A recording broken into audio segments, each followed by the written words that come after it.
Hello, everyone. Thank you for being here and taking time for joining today's session. Today is the last day of GSEF 2021, and which is live streamed on Facebook and GSEF2020.org. And before getting started, let me first introduce our moderator, Mr. Dara, who is Chief Executive of RA Performing Social Enterprise, and he's making contributions to promoting SSE in Cambodia and also ASEAN region. So I'll hand over the floor to Mr. Dara. Dara, over to you. Thank you, Ms. Sohee. Good afternoon, speakers, participants, and people who join us from around the world. Welcome to this workshop session, and I will introduce to you what this session is all about, and as well as the speakers. I would hope that all of you will engage with us, will ask questions, will exchange, and will learn together in this 1.5 hours. So very briefly, as Ms. Sohee just shared, I would like to quickly introduce you to who I am and the organization I am from in Cambodia. So as your moderator today, my name is Hut Dara. I am Chief Executive of FAR Performing Social Enterprise. We are a world record breaker and a globally renowned Cambodian brand. So our social enterprise operate in cultural and creative industry in Cambodia. This is a ceremony. Now we're in this festival right now today. It's called Chum Ben, which is a festival for the ancestor. So we go to pagoda. We are with family and friends, and we celebrate togetherness. And this is so on time that we have this GSEF 2021 and this self-organized workshop that we are joined by all these amazing speakers from around the world that you will get to know them very soon. This is the celebration of solidarity and togetherness and support to each other. So the organization that I'm from is called FAR, Performing Social Enterprise, better known as FAR Circus and FAR Creative Studio. So the circus is an everyday performance in Siem Reap and international touring around the world. A group of artists is leaving for France in the next 2 weeks and performing in 7 national theaters around France, actually. So we hope to see you wherever you are around the world and to see you also in Siem Reap, Cambodia. Our FAR Creative Studio also produce digital media, graphic design, animation, and film on the subject of advocacy, awareness building, and education. We, as the social enterprise, we are a daughter of a mother organization, an NGO that is 28 years old. Our job is to create a creative economic system in Cambodia, support artists and creative entrepreneurs, and to sustain financially and in terms of program to the school. We are 120 people strong.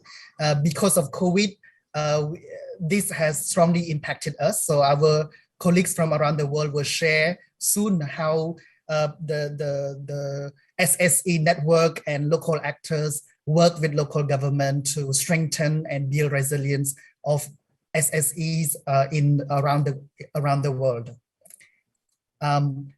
Without further ado, let me share with you who we have today in our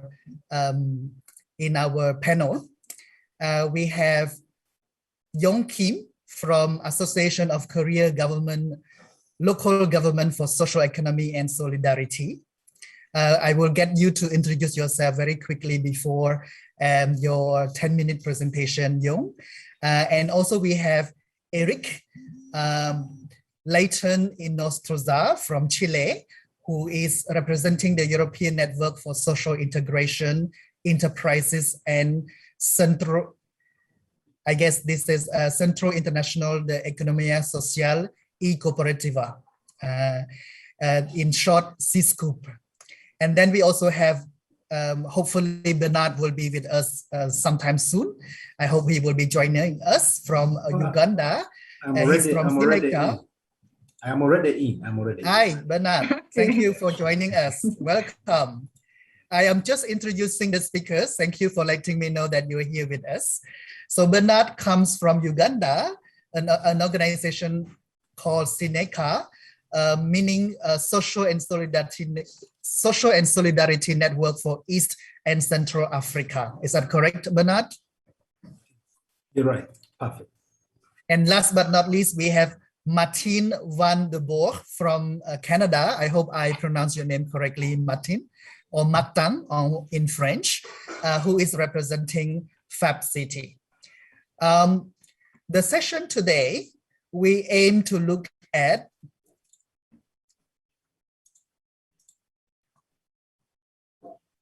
the initiatives and alliances between local governments and SSE actors to build a new economy. We are hoping to engage with you in the fundamental principle of social and solidarity economy in inter-cooperation in the 21st century. The practice of SSE has become essential since we must articulate individual effort that contribute to social cohesion and preservation of natural resources in order to strengthen in our collective action. We are lucky now to have 4 amazing speakers with us: Yong, Bernard, Eric, and Martin, who will be sharing with us their experiences and the work that they do around the world. In recent years, in various countries around the world, there has been remarkable evolution of local action by different sectors that promote the social and solidarity economy, social enterprises, governments, associations, and civil society have shown that in the face of global agenda issues, their impact is positive within their territory. Therefore, the local level, it is possible to respond to various global challenges that affect all societies, like the pandemic COVID-19 that we are going through at the moment. So with that, let me please request Yong, Eric, and Bernard and Martin to quickly introduce yourself for about 1 or 2 minutes each, and then we will go to the workshop directly. So we'll start with Yong, please. Good morning and good afternoon and good evening, everyone. I'm Young Kim, Executive Director of SSE GOV, which is an abbreviated name of Association of Korean Local Governments for Social Economy and Solidarity, which is the network of local governments that are very much interested in boosting social and solidarity economy as a policy vehicle for regional development. I've been working here for almost 8 years now, and we've been closely working with the national government as well as the National Assembly of Korea, which is equivalent to the Congress for legislation. And I'm very pleased to be here to be a part of this workshop along with experts, for example, and friends, especially in particular Martin. We've learned from him, and he's now to speak with me. So I'm very honored for that. And anyway, I'm so glad again to learn from your experience, and I'd like to share some of our experience as well. So thank you. Great, thank you, Yong. We would like that this session is very interactive between us. So thank you for sharing that you learned from Martin. So we're really looking forward to hear from Martin and his experiences. But Eric, Bernard, and all the participants in this Zoom as well as online, please write your questions in the chat box, in the comment box, And between the speakers, please feel free to ask questions to each other because this is a workshop. We are here to learn, to exchange, to build our connection with each other. So since Young already mentioned Martin, and it's very early morning, early matang in Canada at the moment. Please welcome Martin and please introduce yourself. Merci beaucoup, Dara. Thank you very much. It is early. Thank you for having me start. First, it'll help me wake up. It's 5 a.m. here. Thank you for your kind words, Young. Good morning, everybody. I'm very happy and honored to be here with you this morning. I'm here representing Communautique, where I'm a Fab City facilitator. As a consultant, Communautique is a national organization that's existed since the late 90s in Quebec and has the mission of helping bridge and prevent the digital divide as digital technologies develop in our society to make sure that we leave no one behind with those technologies and that those technologies can serve our communities and the broader good. And so Communautique has been involved in the Fab City movement, promoting the Fab City, and Montreal has just joined the Fab City Global Initiative. And speaking about learning from each other, we've learned in Montreal a lot from people in Seoul. Seoul has been a Fab City for a long time, and we've had a lot of missions to learn from their experience, as well as Barcelona, Mexico, Puebla, and others. So I'm very happy to be here and have the chance to share and learn as well from Eric and our other speakers. Thank you very much. Thank you, Martin. Who do you pass the ball to? We have Eric and Bernard. I will pass the ball to our friend Bernard. So please welcome Bernard and please introduce yourself.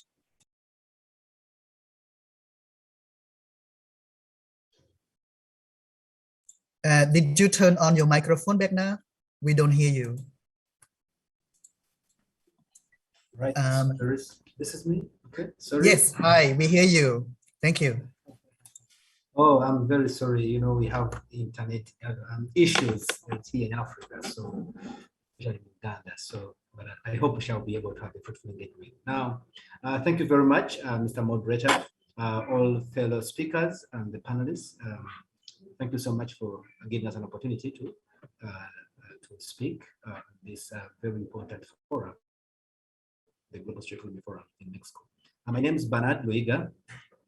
I'm the co-founder of Seneca, which is the social economy network for East and Central Africa. So it is a non-government organization which looks around combining efforts to bring together SSEs in the East and Central African region, which is of course the biggest in Africa in terms of population and size.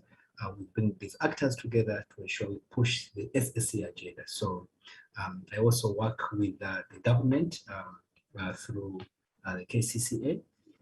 We work with the Office of the Mayor. So we, in partnership with the Office of the Mayor, we work closely in ensuring that we push the SSE agenda. So it's a pleasure, everyone, being together, and let's hope for the best. Thank you so much. Thank you, Bernard. Your speech at the last one, the voice was very clear. So could you keep that up, like in your presentation, so that we can hear you very clearly? Thank you. Thank you. Earlier was not so clear, but after at the end, it was very good. Thank you. So of course, the ball is now to Eric. Please introduce yourself. Hi everyone. It's very early here in South America. It's 6 a.m. So, but I'm grateful to be here, and thanks to GSEF. It's an honor to be here representing NC, which is the European Network of Social Integration Enterprises, which is based in Brussels, Belgium. I stayed there as intern a few years ago. So now we have an international cooperation with my current organization, which is called, and sorry about that, because it was in Spanish, it's the International Center of Social Enterprises and Co-ops here in Santiago, in Chile. It's from the University of Santiago in Chile. I'm working now as a project manager with social inclusive COPs. I will talk about later on. So it's very interesting, the topic that we are running now. And now, as I said, it's an honor to be here. And well, it's great to know we John, look forward Martin. to listen to you and to hear about your works. And I have to do better with my Spanish. Oh, no worries. No worries. Yeah. I have to start. But So thank you, everybody. Please be sure to take note and ask questions to each other amongst the speaker. And we will be taking the question from the floor as well. So without further ado, let us hear from Yong Kim Shi. Yong Kim from the SSE Association of Korean Local Governments for Social Economy and Solidarity. Yong Kim, the floor is yours. Thank you, Dara. Let me share the slides with you. Just a moment.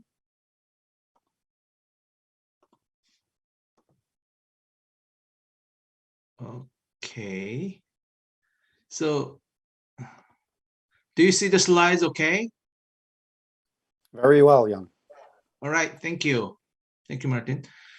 So, because I introduced myself briefly and also my organization as the CGOV, I'm gonna pass the first part of my presentation.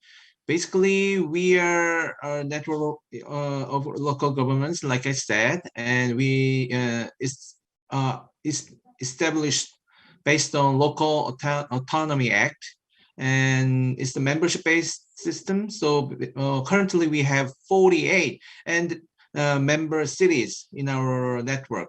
Our good news is actually probably GSEF has brought this good news to us. One more city has joined today. So now we can claim that we have 49 local governments as members. And our vision is to promote social and solidarity economy and social innovation as an important strategy for regional development. And we have a list of missions which are directly linked to what we do. And before I go over what we do at CGOV, let me briefly explain the why it was formed.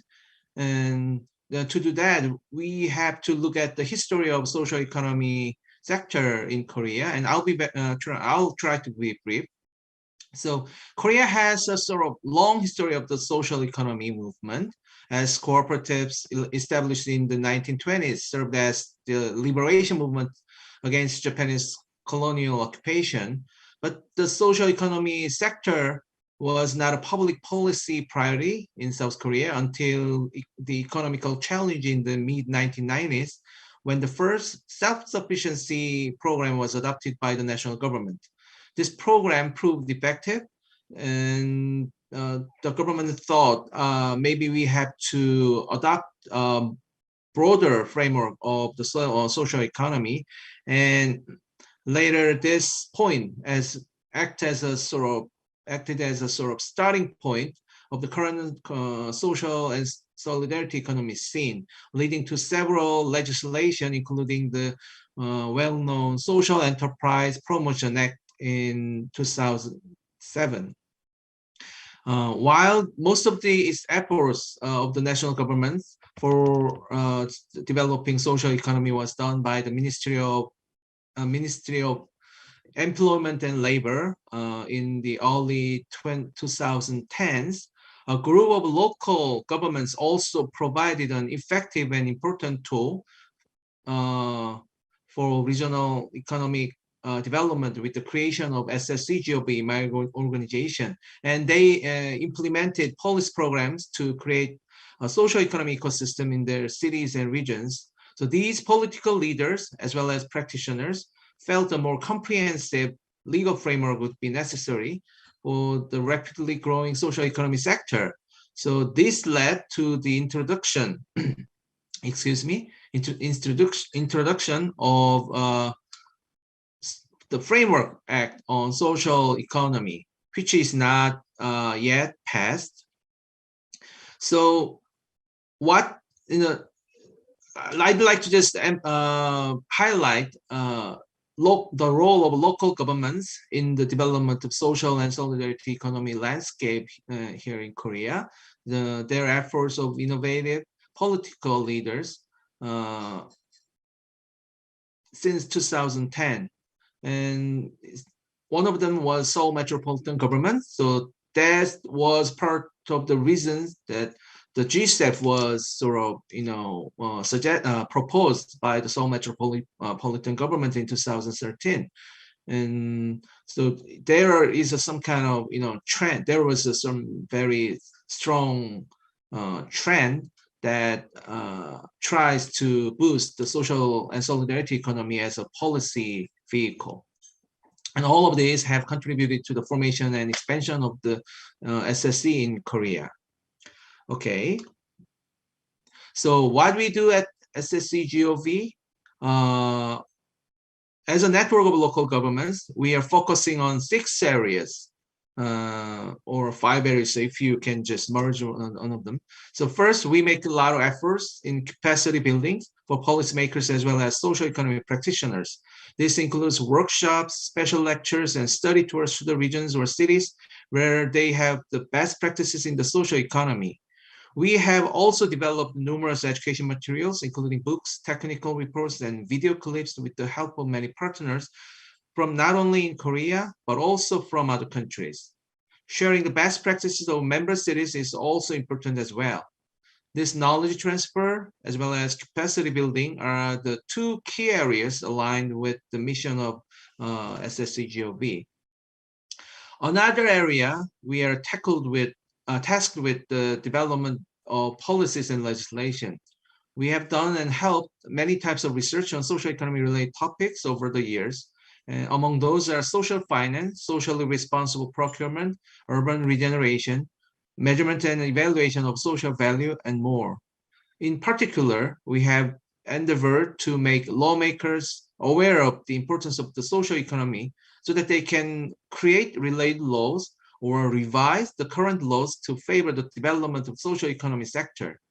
Despite that, though, it was partly successful as some of the laws were left unrevised. One of the key legislation, namely the Framework Act on Social Economy, has not been passed yet. So that's an that's an example. Agenda setting is one of our important roles too.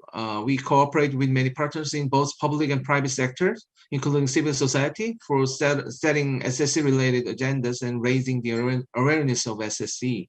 We also identify scalable social enterprises which fit into the innovative public services for local governments and help them grow. We link them with impact investors or potential buyers so that they can have better opportunities to scale up.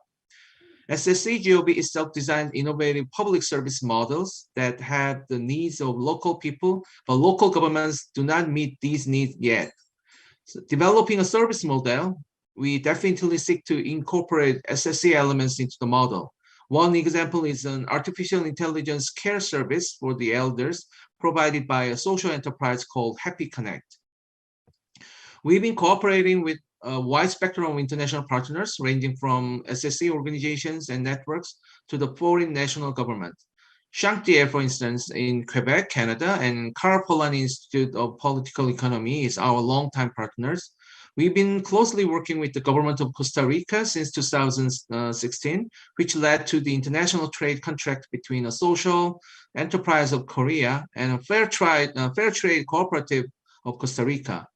We are also actively involved in the international networks such as GSEF and AVPN as members. So participating in this forum is a part of this endeavor.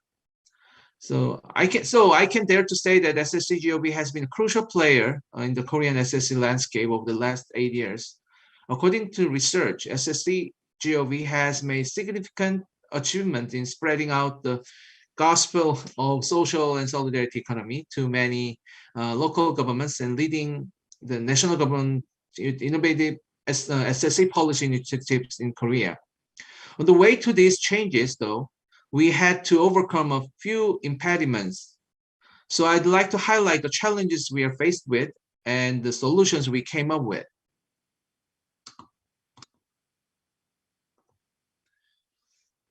Firstly, a lack of consistency in the public sector was an issue. I do not know what the situation in other countries look like, but in Korea, most public officials are obliged to get assigned to a different department, unit, team, if you will, every 2 years.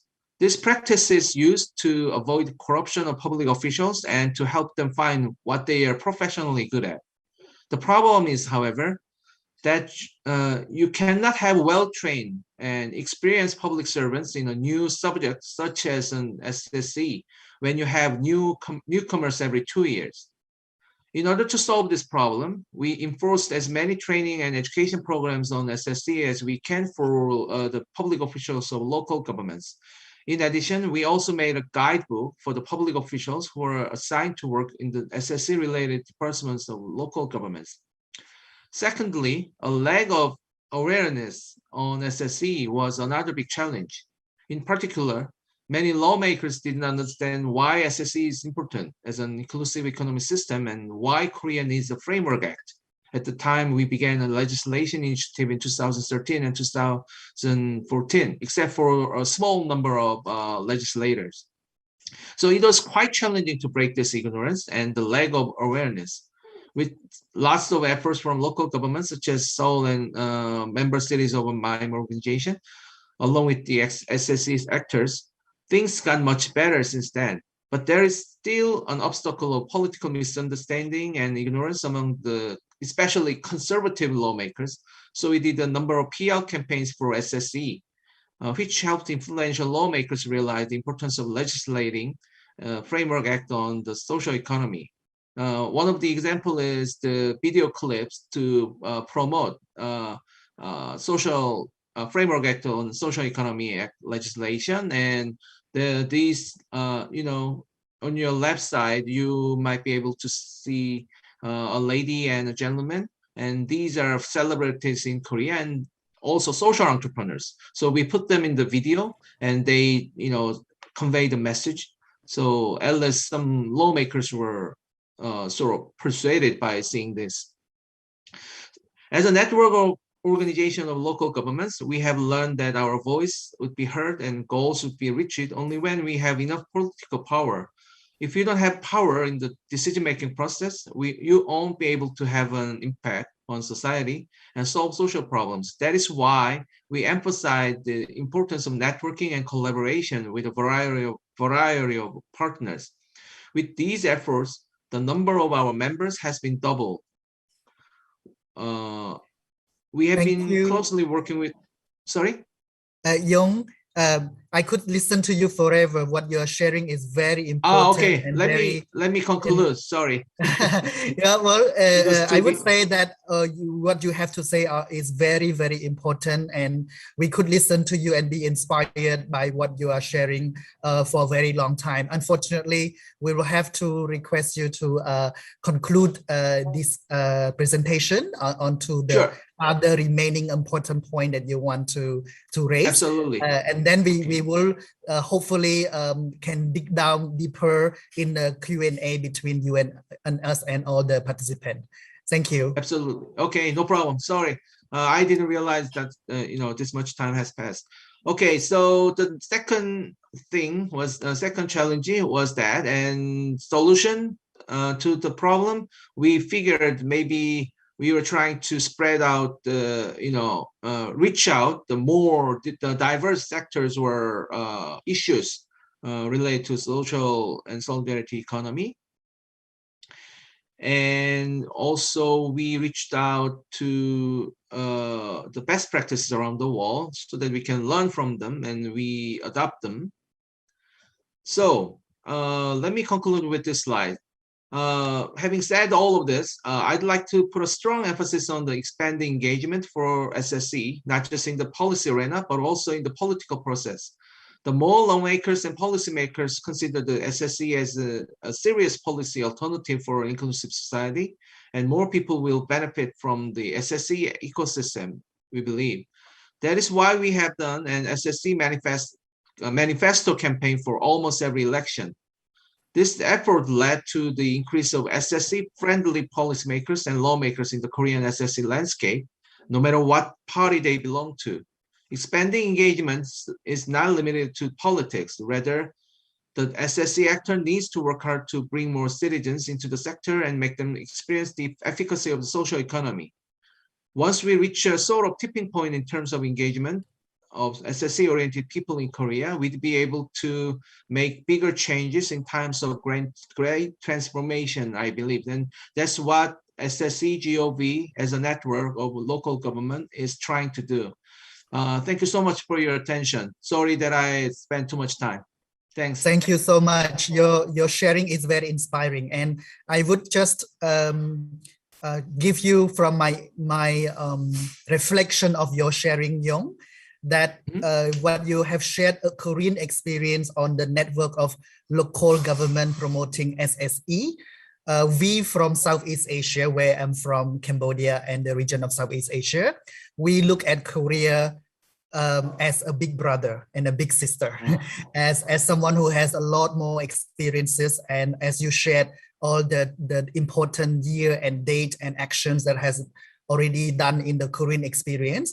And we hope that our peers from all the regions in the global South, as well as all the other countries, would learn a lot from Korea. And I hope to have a deeper conversation with you in our Q&A session.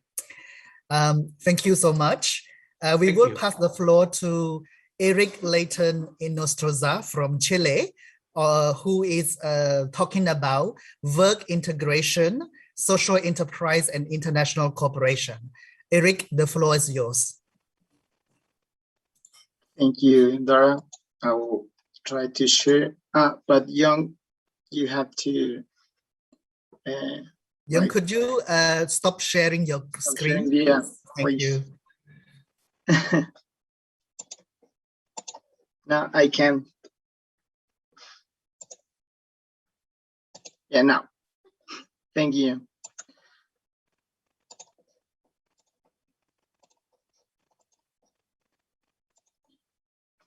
Okay, so well, this is my presentation. As I said, hi everyone. My name is Eric. I'm Chilean. I'm living in Santiago in Chile, but here I'm representing ENSI, which is the European Network of Social Integration Enterprises, that is based in Belgium, and they're celebrating their 20th anniversary. So congrats to ENSI. Well, basically, what is doing ENSI right now? Well, ENSI gathers 29 national, regional, and local networks from all of 21 countries in Europe. All of these countries that you can see, from Austria, Croatia, Serbia, Slovenia, Spain, and so on.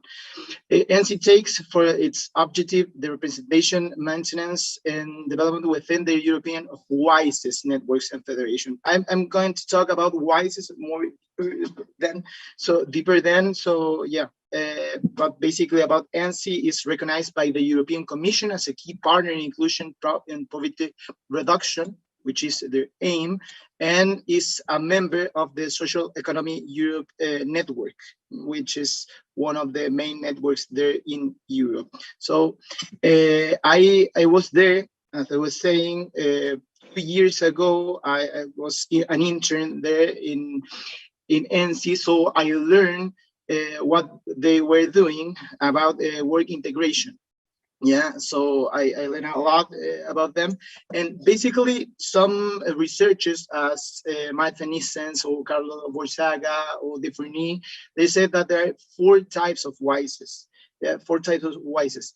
Here we're going to talk about the self-finance permanent employment WISES, which is some kind of WISES. There are others that works in transitional employment, which is one of the main bases of ENSI, so it's interesting. But their main objective is the social and professional integration of individuals who through their exclusion and relegation have fallen victim of the increasing social and professional handicaps. So basically, NC work through the work integration, yeah, through work. They include these people which is marginalized of the work market and try to like integrate socially these people who acquire needed skills there through work. So the main focus areas that NC is working now is widen policies, access to market, different kind of skills of education, the one that Young was saying too, like access to finance. And now, as I was saying, they're like open this network to other kind of actors in the world. So that's why I'm here. I'm talking about the international cooperation that NC is running right now with their partners. Within the network, there are two partners, which are Consorzio Sociale Avere Lavoro from Italy, and also CIPES, which is the Confederation of Social Enterprises of Spain. So this is one of the members that I was saying this. They are all the members, but these two members of the network are working with us here in the international cooperation with us in Chile. So I'm working, as I was saying, currently in the International Center for Social and Cooperative Economy in Santiago, in Chile, which the centers belong to the Faculty of the Administration and Economy of the University of Santiago, Chile. Its main objective is to study, promote, disseminate, and train the issues regarding the social and social solidarity economy. So CSGOV was born in 2009 as a joint initiative of some academics that were working. For example, the executive director is Mario Radrigan, which is also a professor of the University of Santiago in Chile. He's trying to push this the ecosystem of the social economy here in Chile and obviously in South America. So what is the project that we are working now is about social inclusive co-ops, which is basically a project which is supported by the National Service for People with Disabilities. So it's a public project which is running by the International Center at CSGOV, which I said. This program called Inclusive Local Development Strategy helps to promote entrepreneurship among communities while working together with municipalities, local governments. So they're saying that inclusive social entrepreneurship is a valid alternative for people with disabilities, mainly with disabilities, but other kind of people with vulnerabilities, enhancing their autonomy through productive activities. As I was saying, the WISEs, the work integration social enterprises, the autonomy of the people through productive activities, such as social co-ops, can be work co-ops, can be service co-ops, different kinds of organizations. So for that, it's important to remark that disability access has shifted focus away from the people and their deficiencies, like the difficulties of the people, and now instead of that, recognizing the person as a subject to rights. So they have rights, the people with disabilities. That's why we are working in this type of WISEs, which is a self-financed permanent employment social co-op. So the international cooperation, I said that is from the Consorzio Sociale Avere Lavoro and the Spanish Business Confederation of Social Economy. They're showing their experiences basically about the social co-ops in Italy, they have a law that was run in the beginning of the 90s. And in Spain, they have a lot of experience in the integration of people with disabilities with different organizations such as the ONCE Foundation. This is the first webinar. We held that in July 28, and they help us. This is the different people who work with us, and they share their experiences of work, social inclusion in Europe in order to like catch up some of their experiences for the social entrepreneurs here in Chile that, as I was saying, is people with and without disabilities. This is the network that we are setting up now. This is CSGOV, which is my organization now. This is the national in the top, the National Service of Disabilities. In the bottom, the Association of Municipalities. So we are working together.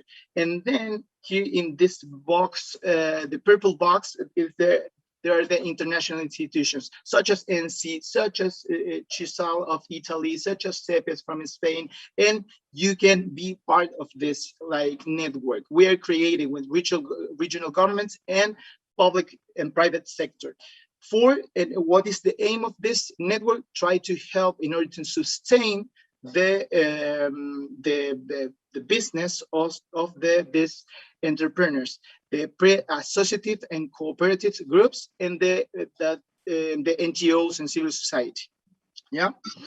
So this is the first meeting of the network, which is called Social Inclusive Cooperatives Incubators Network. We are running an incubator and also this network to support this cooperatives. So this is one of the cooperatives that we are going to help like to run. They work in herbal tea. If you can see, this is a 100 organic product that are running here in Santiago. These people with and without disabilities working together, trying to integrate people with disabilities through work. That's the important issue here. And also, and there are other kind of social COP, like this one, which is from Santiago too. It's called Blind Therapist Co-op, and they work with 5 people, 1 without disabilities, 4 people totally blind. Yeah. And they work as a therapist in massage and as a chiropractic and different like things as you can see in the picture. So it's very interesting, the things that we are running. And also, just to finish, I would like to say that we have new projects. Our next project that we are setting up as CSGOV from Santiago network. Sorry if this is in Spanish, but it's an Ibero-American network for the new economy. So there's people from Mexico to Chile, from Portugal, from Spain, to like within all the region of Latin America, and also Portugal and Spain. You can check in our website, csgov.cl, and if you want to like be part of the network, well, we are going to be so happy with that. So please join. Thank you so much, Eric. You have used your time very wisely. And hold one thought when you were presenting about your experience in the work integration, social enterprise and international cooperation, the NC network. One very key word that came up in your presentation is incubator program. And I think this is very interesting for many other countries who may not have this kind of system in their country yet. And I would be very interested to ask you the question and the relation between the government and the network in helping push that incubation program in your experience. I would put that for our Q&A later. For now, let's hear from our third speaker, Mr. Bernard Lujiga. I hope I pronounced your name correctly, from Uganda, from the organization Seneca, Social and Solidarity Network for East and Central Africa. The title of the presentation is Laying the Foundation for SSE Agenda in East and Central Africa. Bernard, the floor is yours. Mr. Moderator, good afternoon once again. Is it okay if I can set up my internet, there's something problematic, but can we have another speaker speak then as I set up my my internet connectivity, because I don't want to be to disrupt that. So now you mean you pass the floor to another speaker Exactly. first, and you will be Sure. ready soon? Exactly. Yeah. Sure. Okay. So Martin, you're in luck. The ball is in your court. May I present to you Martin van de Boer from Canada, who is sharing with us the experience of Fab City, Fab City Global Initiative, and SSE. Martin, please.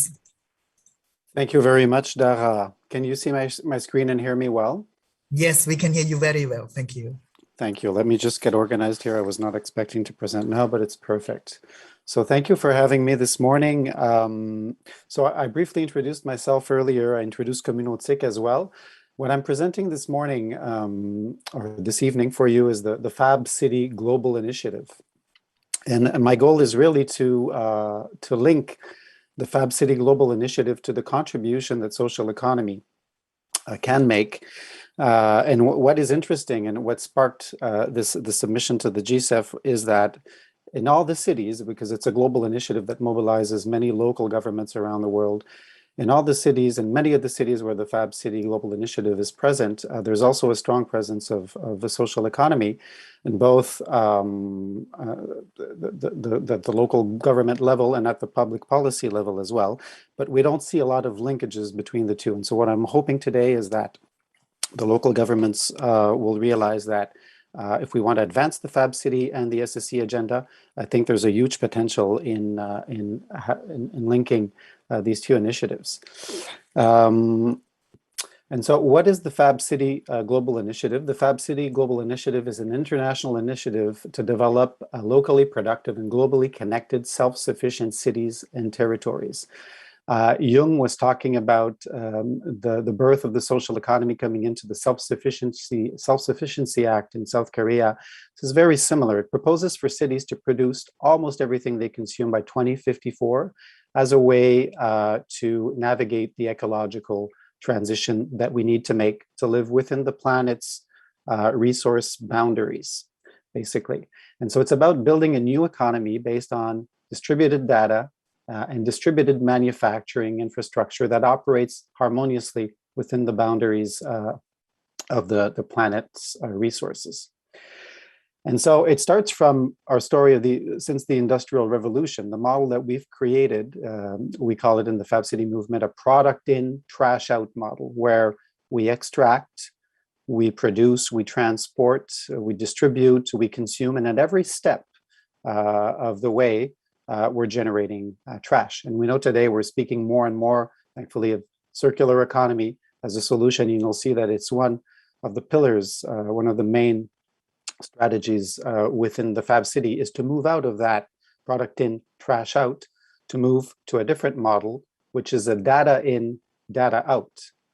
So the idea here is to bring back as much manufacturing as possible to the local level, because right now we've been working under the paradigm of the competitive advantage. And one of the main competitive advantages we've been using is low labor cost, right? And so we've been moving our factories from the Western world to first Northeast Asia, and then from Northeast Asia to Southeast Asia, and from there to Africa, and we keep spreading exploitation to have low labor costs. We know we need to change that model. We know we need to have more collaboration and to better plan the world economy as well if we're going to face global reduction in CO2, et cetera.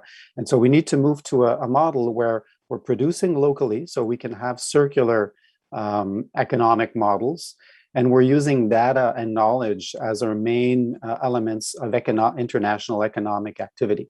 Of course, not all territories are able to reach self-sufficiency, and we always need to have collaborations at different levels. And so there's a whole scale, and this starts with domestic production. The Fab City movement is born out of the Fablab movement, digital production. And so some of the production can happen at home, right, through 3D printing, or in schools. There's social fabrication and Fab Labs in schools and community groups, community gardens.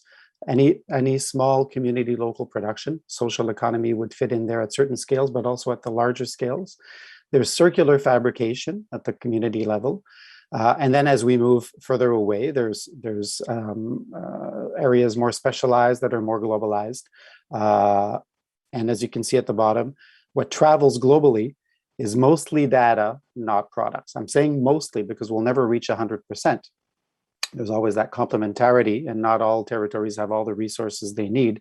But if we can maximize this, the idea is that we'll reduce pollution, will increase employment locally, and economic development. And so what is the potential of collaboration between governments and the civil society? Because this is one of the principles of the Fab City, is that collaboration with not just social economy, with the whole economy. We need all the players in each territory to participate. And if we look at the economy as a plural economy, where you have a strong public sector, a social economy sector, a private sector, and sometimes an informal sector as well in many countries, we need the collaboration of everybody. I think SSE can play a role here, because SSE, as we saw in Jung's presentation, but also with Eric, has a long tradition of collaborating with local governments, national governments, subnational governments, generating social impact, advancing and co-creating public policy. And so there's a contribution there, which the public sector is used to influencing, but maybe not so much the co-construction and the mobilization.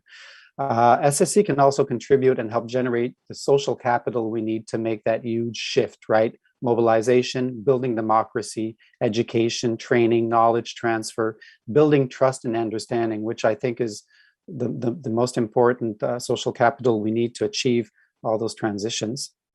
And in many cases, I'm thinking of places like Colombia, but also here, Canada, where reconciliation, right? In post-conflict situations, social economy is a tool. I know it's something that's been looked at in the Korean Peninsula as well. And it's a tool that we're using here in our reconciliation work as well with the First Nations.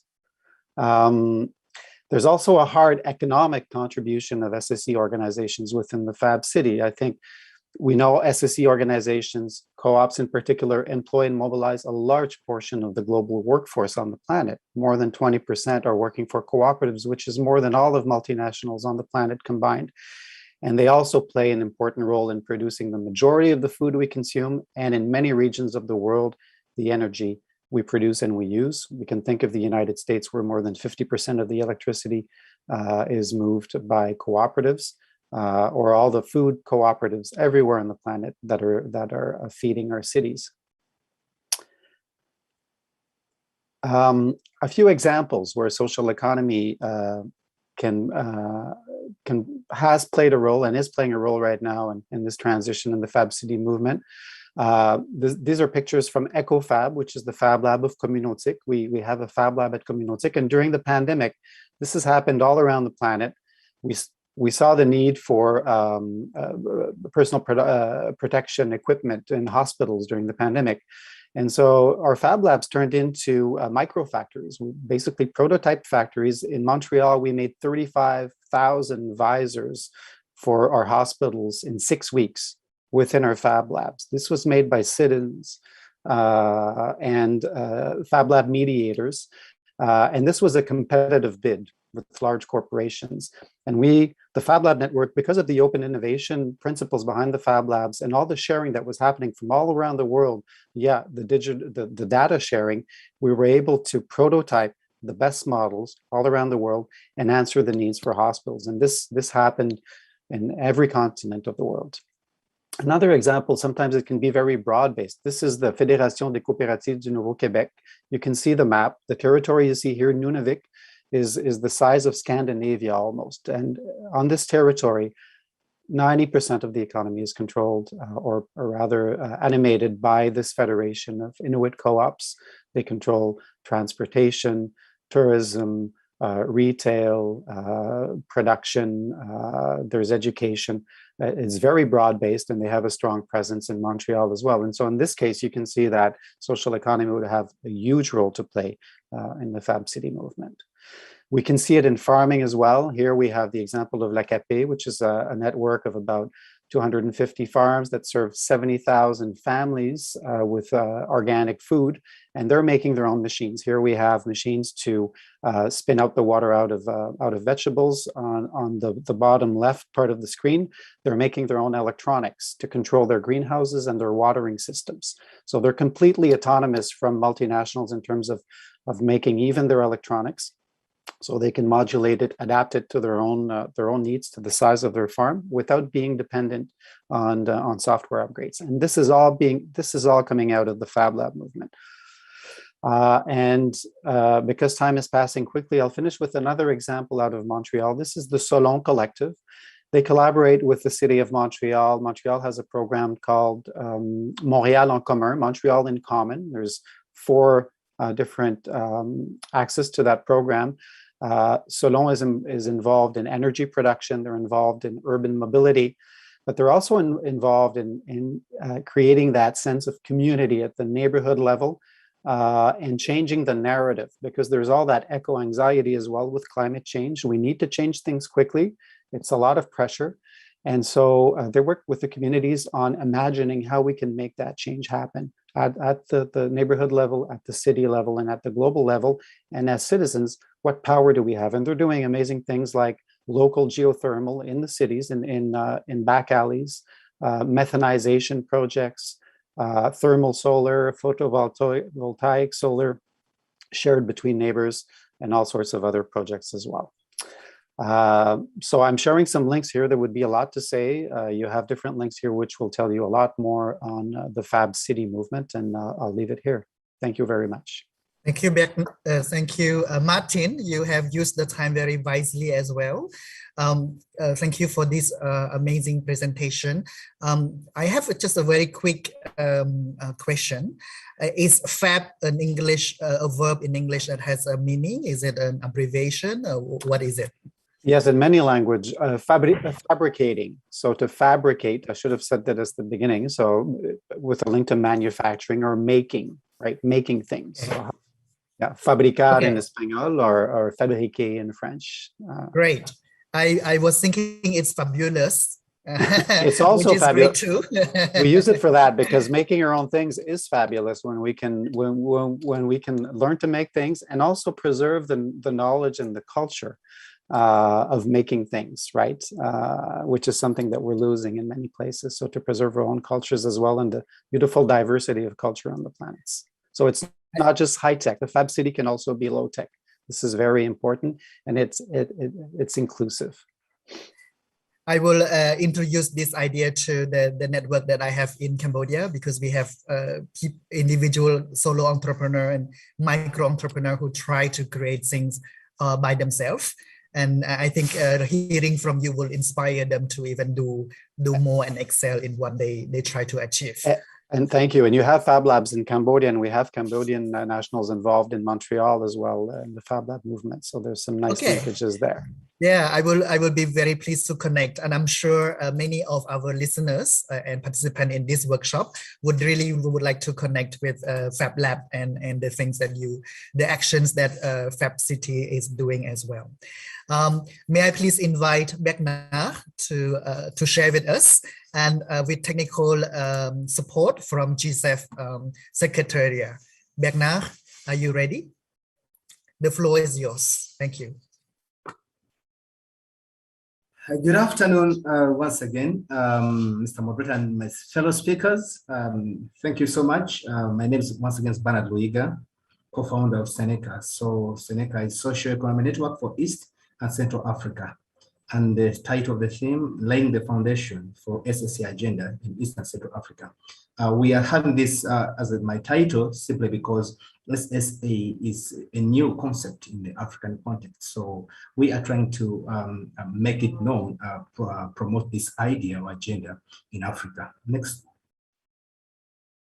That is the map of Africa showing the different regions. So you can see we have the East and Central Africa. We are focusing on mainly these 2 regions simply because these are when you try to combine the population of these 2 regions, it is just amazing that it is almost half the population of the entire African continent. So that is the focus, the eastern part and the Central African part. Next. Yeah, the region comprises 22 countries, Angola, Cameroon, the Central African Republic, the Republic of Congo, Equatorial Guinea, then we have Uganda in East Africa, Kenya, Tanzania, Burundi, Rwanda, South Sudan, Djibouti, Eritrea, Ethiopia, Somalia, Comoros, Mauritius, and Seychelles. So as I told you, the estimated population of the region is 646 million. So based on the latest United Nations estimates. Therefore, the region ranks #1 in Africa among sub-regions ranked by population. So as you can see, more than half of the population of Africa is contributed by this region. As the estimated total land area is 13,164,313 square kilometers. Next. This region, much as it is the biggest, the largest, it has its opportunities and also its challenges. For example, this region in Africa, it is rich in natural resources, ranging from arable land, water, oil, natural gas, minerals, forests, and wildlife. And then Africa is a home to some of the 30% of the world's mineral reserves, 8% of the world's natural gas. So most of these are in these particular regions I'm talking about. We also have the vast population size. And this means that vast people capital. Africa's population more than tripled in the second half of the 20th century, from 230 to more than 800 million people today. In 2004, the United Nations projected the African population at 2.2 billion by 2100. So as a result, the continent has the youngest population on the planet, with more than 40% of Africans under 15 years of age. And as you can see, most of these 40% of Africans fall in these two regions, the East and Central. Next. So those are some of the, you can see that the mineral resources that the region is blessed. So that is how rich the continent is. And of course, I will tell you, much as we are rich, compared to other regions in other parts of the world, again, we are the poorest. So it's amazing, it's surprising. So that gives you the basis why we're coming up with the SSE agenda. Next. So one of the challenges we have is poverty. And as most of you are aware, out of the 10 most poor countries in the world, 5 are from East and Central Africa. It's amazing. In 2021, there are 490 million people in Africa living in extreme poverty, or 36% of their population. 10 poorest countries in Africa by 2020 GNI per capita, using the Atlas method. As you can see, Burundi, Somalia, Mozambique, the Republic of Congo, and Malawi. There's also another problem is poor governance. Currently, many African countries are facing the struggle of getting proper democratic governance. Many of them, especially the incumbent long-serving leaders, have found a way to manipulate the electoral processes. So people are not really, people's views are not really put into consideration. And of course, corruption is also another problem, which is affecting the continent. Next. Again, food insecurity, despite having rich soil, 60% people, more people in Africa became food insecure between 2016 and 2020. We have also an unemployment problem. The whole world may be facing a surge of unemployment among the youth, but the case for Africa is more precarious. This is because government is not sufficiently investing in youth. So from the education to employment opportunities and entrepreneurship, plans and assistance, the government's face challenges on how best to mitigate for what has been described as a time bomb. Africa is also not on track to meet the sustainable development goals, to targets to end hunger and ensure access by all people to safe, nutritious, and sufficient food. Next. So now the analysis from the high frequency phone survey shows that over 105 million adults are affected by moderate or severe food insecurity across Uganda, where I'm from, Nigeria, Malawi, Ethiopia, and Burkina Faso. Now, poor governance system, as I've told you, has led to political or stroke armed conflict. In fact, according to Stockholm International Peace Research Institute, there were at least 115 countries with active armed conflicts in sub-Saharan Africa. So that's one of the challenges we're having in Africa. Also, according to Mail and Guardian newspaper, in 2020, Africa was the sole continent where political violence rose relative to 2019. More than 17,200 distinct events of political violence were recorded in 2020, resulting in over 37,600 reported fatalities. Next. So as I told you now, we have seen the challenges. Now, how do we solve Africa's problems? That is, a core of my presentation now. According to me, SSE is what Africa needs to solve much of its challenges like poverty, disease, conflict, and employment. As a matter of fact, with the effect of COVID-19 pandemic, it is no longer debatable that it's only the SSE agenda that can act as a shock absorber to such outbreaks. According to the World Bank, whereas most African countries have thus far escaped the worst health impacts of the COVID-19, the economic fallout of the health crisis is pushing the region into its first recession in 25 years, and threatening to undo over a decade of development progress. Now, under SSE, there is participatory and democratic nature of governance in decision-making processes, which calls for active participation of all people involved in decision-making procedures, contributing to their empowerment as active political subjects. Next.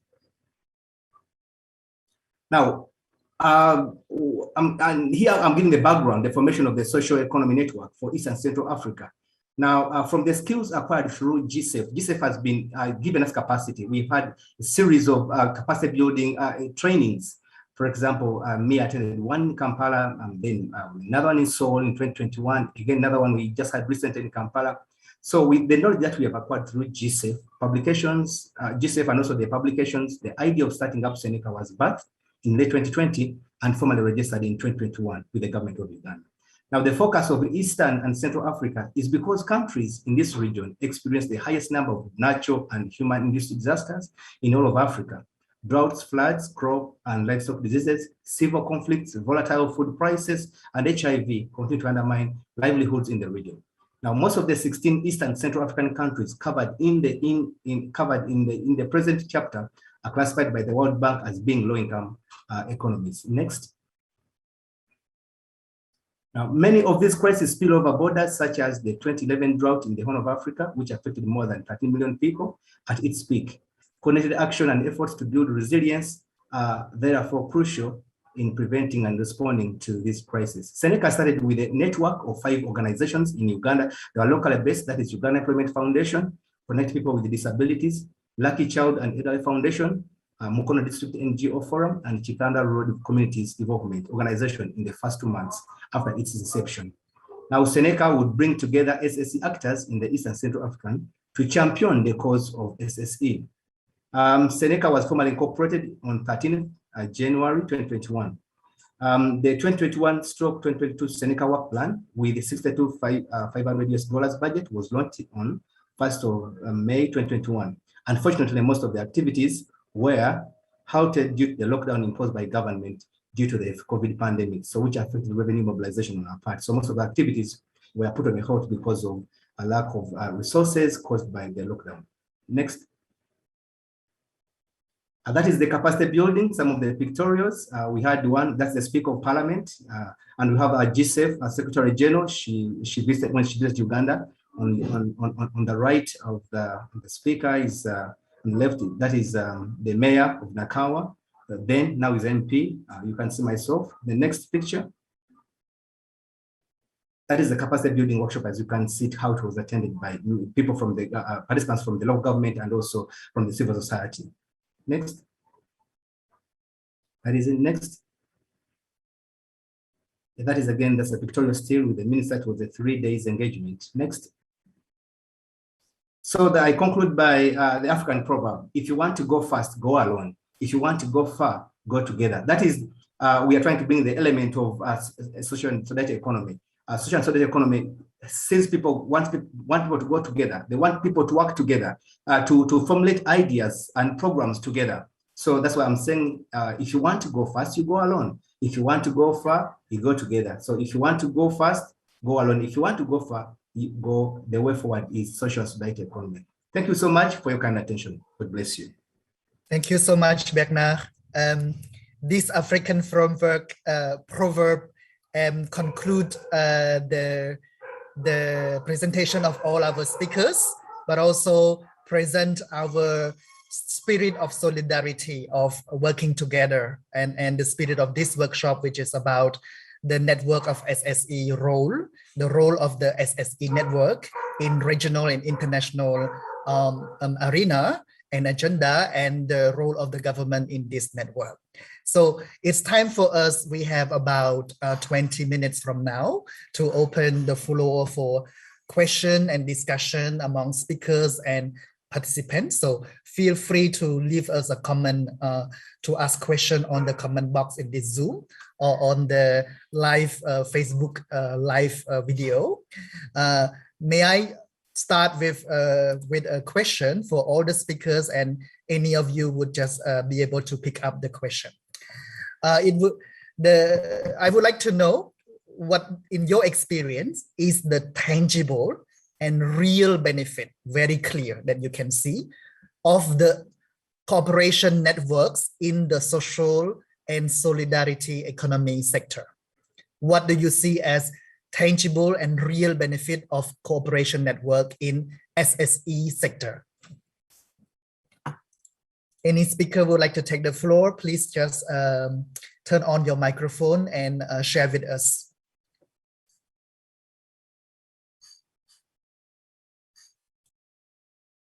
Yes, I see Eric, please. Yeah, because he's linked to my presentation. So thank you to everyone for your presentation. They're awesome. And we going to keep this knowledge in order to share this with the organization. So, well, it's important, for example, to open new markets for co-ops is important.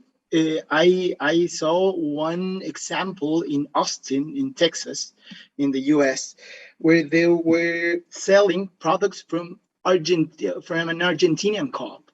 So they linked, they organized, they knew each other, and they're selling the wine in Austin from an Argentinian co-op. So it was so interesting because maybe it not can be such a big co-op there in Argentina in order to share, in order to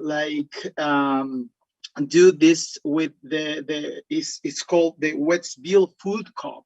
It was a supermarket there in Austin. So it's simple. It's simple, the thing that you can do, and it's linked with the cooperation among cooperatives. That's the aim, that's the knowledge, that's one of the principles of this, this topic, this ecosystem.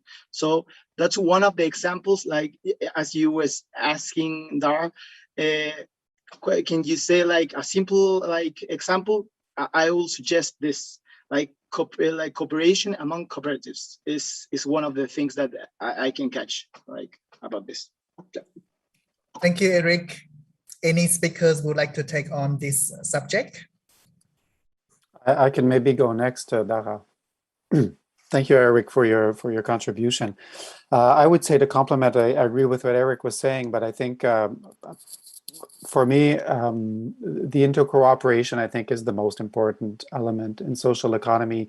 There's a lot of push right now for corporate social responsibility, social enterprises, all that. But from social economy, this is our inner DNA. This is what we're made of, but it's not exclusive to us, and it shouldn't be. And so I think what's the most important thing for us is that outreach, not just amongst ourselves, but in the work we do with local governments, but also with private enterprises. And to not forget that for many cooperatives, there's sometimes what I call the social economy schizophrenia, in the sense that if you take farming co-ops, for example, they're social economy based, right? But the enterprises that comprises those cooperatives are family businesses or private businesses, right? And so there's that dual identity of being a private business that's part of a cooperative. That's true in the taxi sector as well.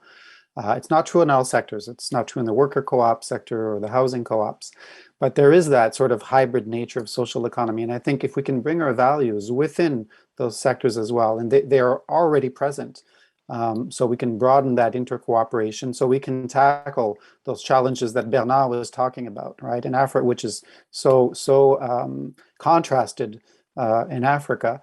I think we can go a long way. And this is what's not unique to us, but that's something that we carry very strongly, and that I think we can contribute to the world. Thank you, Martin. I would add that many countries, including Cambodia, where I'm from, we do not have the recognition and legal framework for even cooperative, let alone social enterprise. Yet, we have a strong push now within the ASEAN region, on what they call inclusive business, which is something else that we should be addressing in another session. I hope that we can really link between the work that we do in SSE and what other government, rather than working on SSE, they are working on inclusive business as a legal framework. I hope that this conversation will go on to these changes between us in the future. For now, there is also the question, which is the theme of this day 5 in the forum in GSEF 2021, which are the link between action and strategies that people, government, group, societies, and country should make in order to create a better and more inclusive world. And we talk about inclusive business just now, just a little bit. And Martin, you shared about Fab City, which is very much on the supply chain management, on the fabrication, manufacturing management, how we can help change that and make that to be more sustainable and inclusive for everybody. Would you like to take on this theme of our day 5, which are again, what are the actions and strategies that people, government, groups, society, and countries should be making in order to create a more inclusive world? And if you can elaborate a little bit more, which key action should be promoted locally? You're asking to me, Dara? Well, maybe you could do it quickly, and then we give the floor to the other speakers as well. I would say the first infrastructure, the first action is the human infrastructure. At least in the Fab City, it's such a big change, right? It means retrofitting our cities, right, to make them more ecological. It's basically changing almost everything, and for that to happen, we need to work on the human infrastructure first. And I think so that locality, being local and global at the same time, local interactions. And so what can I do in my community with my neighbors or with my co-op or with local businesses, and then how I can link that to change to the global challenges, right? To face the global challenges. And so that coordinated response. I think this is something in social economy we do well, and we've done for a long, long time, because we've been globally connected for a long time in our actions, but we're locally rooted. Thank you. Would our other 3 speakers have something to contribute in this subject? Yes, Yes. I'd like to echo what just Martin said, and previously too, to the previous questions. And well, from my experience at local level, I think say all of the actors, including governments, the social and solidarity economy practitioners or enterprise organizations and other actors, they have to get together first, and no matter how difficult it is, and also they have to talk to each other so that they can lead to some kind of concrete say outcome of their dialogues. Then they will be able to move on to the next level. So for instance, in Korea, in Seoul, well, say sort of imitate as an effort of imitating the practice in Quebec, we created a table to co-produce policy measures and budget between the Seoul Metropolitan Government and the practitioners and SSE organization in Seoul as well. Of course, it was very difficult, because it was first time, and before then they never talked to each other much. But over the years, we got along and we learned from each other, and we got used to each other. Then we figured we are in the same boat to promote the SSE as a very important way to make people's life better. So I think the first action should be get together. How did you make people get along from the public sector to the private sector? If you could By share from your fighting? experience. By arguing all the invited? time? Yeah. Well, not physically. I mean, first of all, the political will of the political leaders was very important back then. The mayor was very enthusiastic about fostering the social economy. So all the public officials in the Seoul metropolitan government realized it, and at least they were kind of not forced, but they were encouraged to work together with the actors from of the civil society, not just social and solidarity economy sector.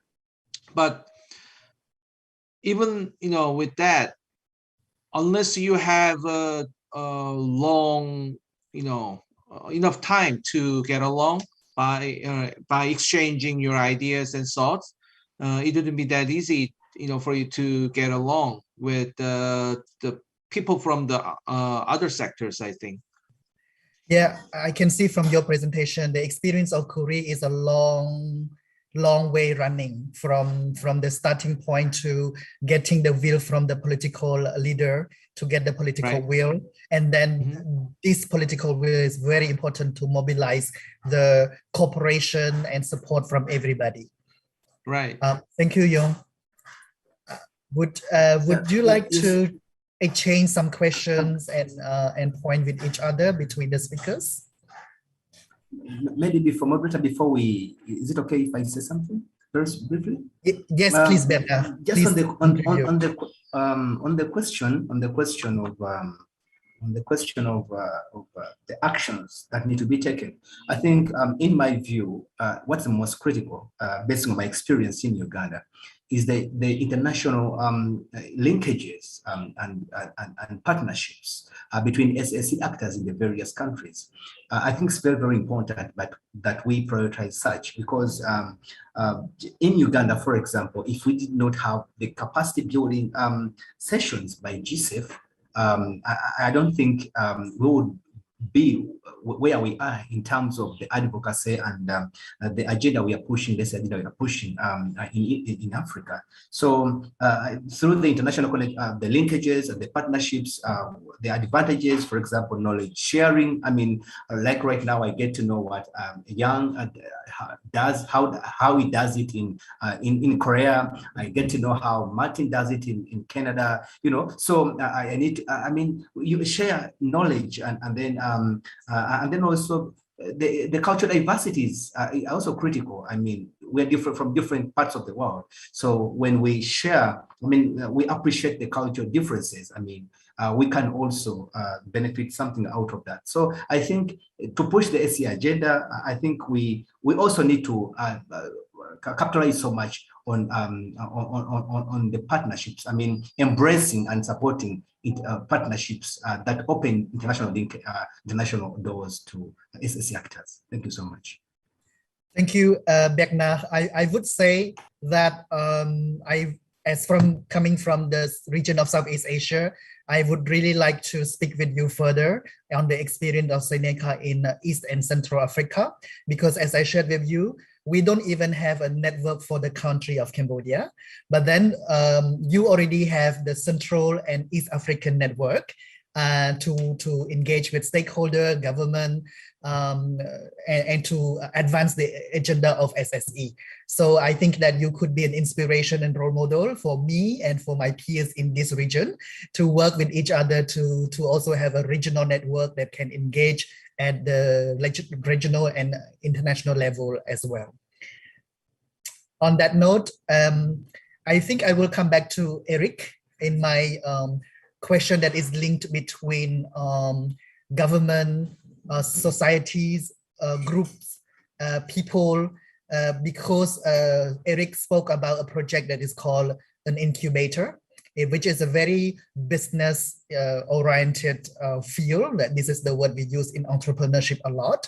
But I would like Eric to tell us and link between that program of incubator in SSE that is linked to the support from the government, from private sector, the mobilizing of resources, because this is a great example of the theme of day 5, which is the collaboration and common strategy and action between all stakeholders in the society. Eric?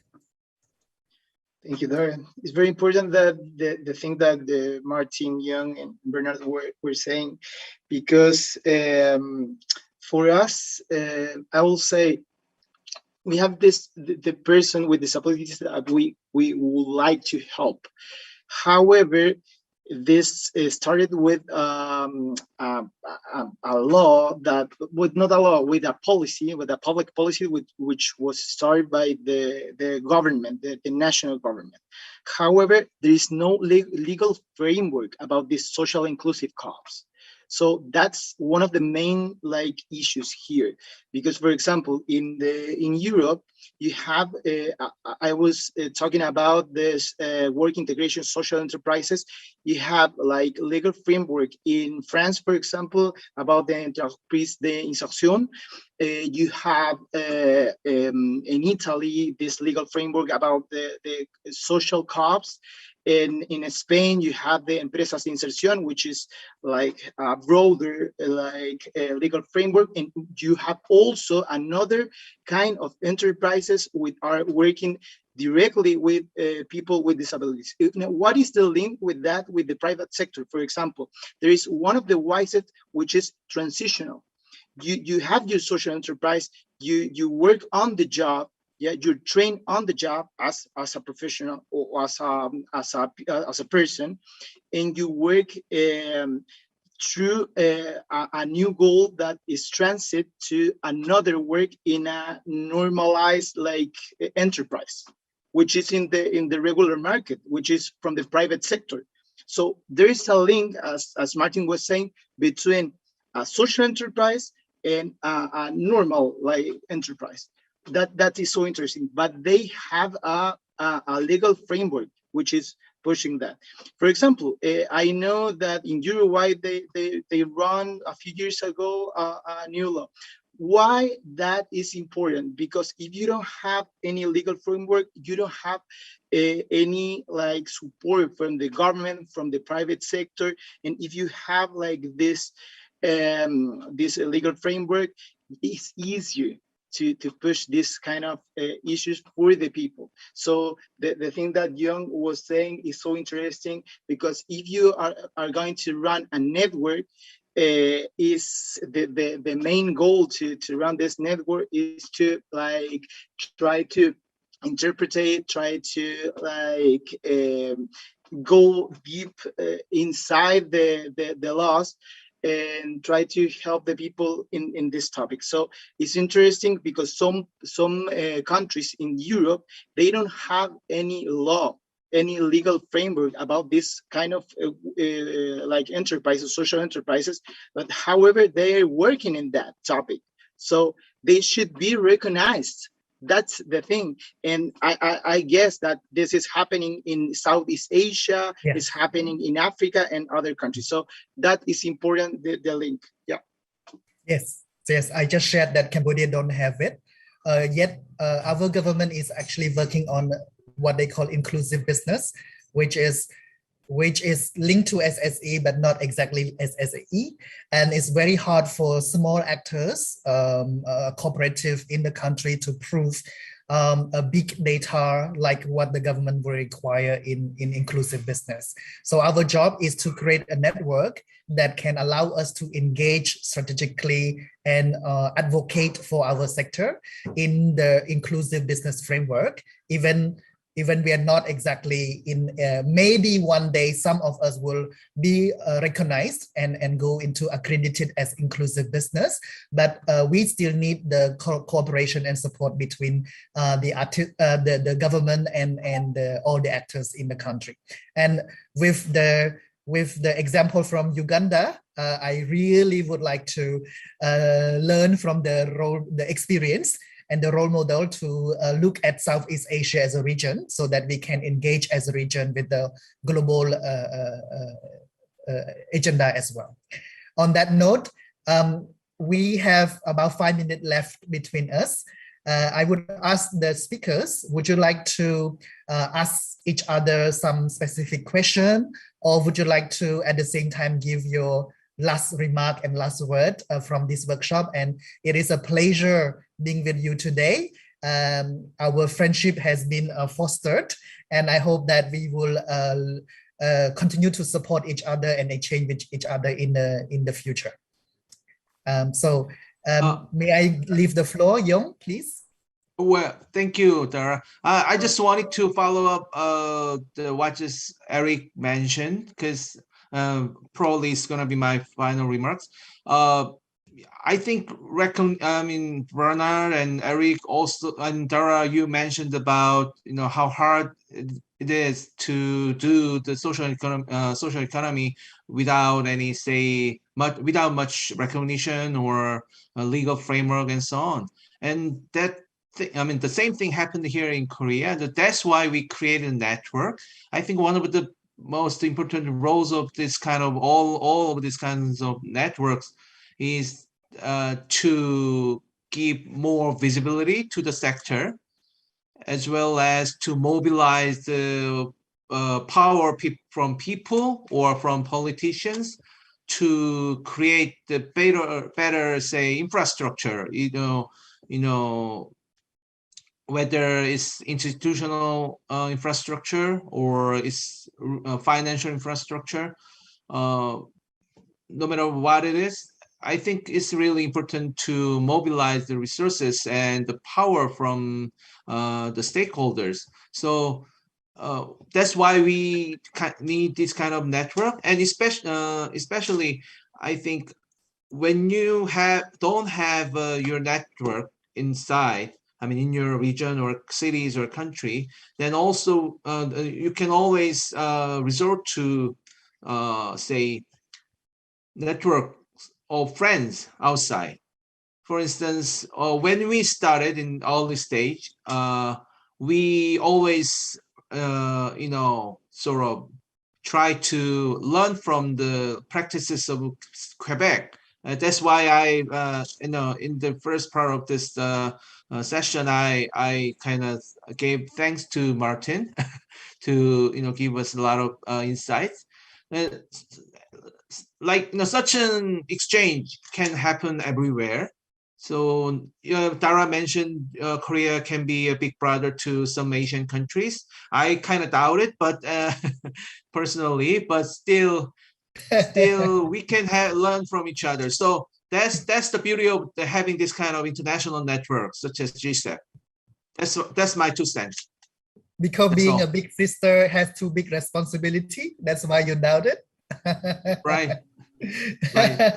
But we look at you as an inspiration. There's so many things that Korea can share with all of us. We are flattered.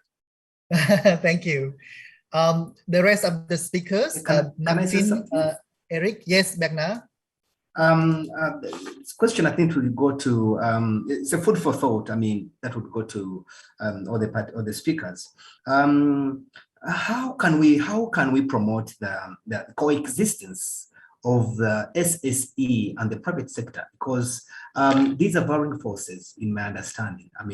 When you try to push the agenda for SSE, a certain category or a group that is the private sector may not be pleased with the agenda.